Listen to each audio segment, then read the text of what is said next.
स्वागत है दोस्तों आपका भक्ति भजन चैनल में। दोस्तों आज हम जानेंगे कि मरने के बाद क्या होता है, हमारी आत्मा कहाँ जाती है, क्या होता है आत्मा के साथ। दोस्तों गरुड़ पुराण में जीवन और मृत्यु की घटनाओं के बारे में विस्तार पूर्वक बताया गया है।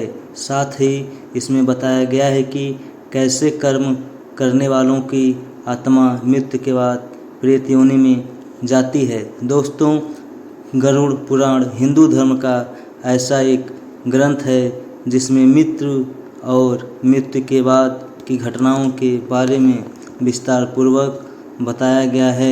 इसमें भगवान विष्णु पक्षी राज गरुड़ को मृत्यु के बारे में जो कुछ भी बताते हैं उसी का वर्णन मिलता है। दोस्तों गरुड़ पुराण ऐसा ग्रंथ है जिसमें जन्म, मृत्यु, पुनर्जन्म, कर्मों अथवा पाप पुण्य, नीति नियम, धर्मों और ज्ञान से विकसित बातें बताया गया है। साथ ही इसमें मृत्यु पश्चात आत्मा के मनुष्य योनि और प्रेत योनि में जाने के बारे में भी बताया गया है कि आखिर किन कर्मों के बाद आत्मा प्रेत योनि में जाती है। दोस्तों सबसे पहले हम जानते हैं कि प्रेत योनि क्या होती है।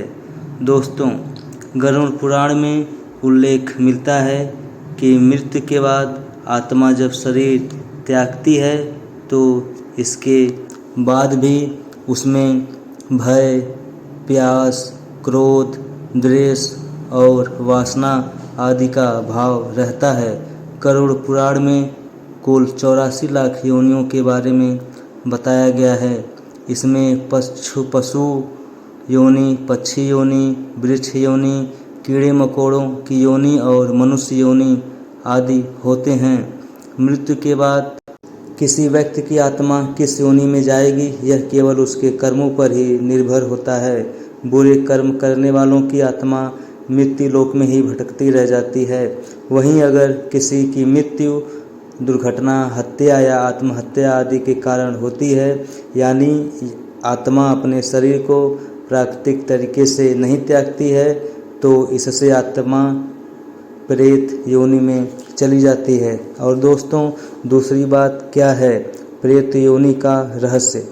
गरुड़ पुराण के अनुसार मृत्यु के बाद जिस आत्मा को शांति नहीं मिलती या आत्मा प्राकृतिक तरीके से अपने शरीर का त्याग नहीं करती तो ऐसी स्थिति में प्रेत योनि में भटकती रहती है। इसीलिए शास्त्रों में मृत्यु के बाद मृतक के पिंडदान और श्राद्ध के बारे में बताया गया है। नियमानुसार पिंडदान और श्राद्ध करने से पितरों की आत्मा को शांति प्रदान होती है।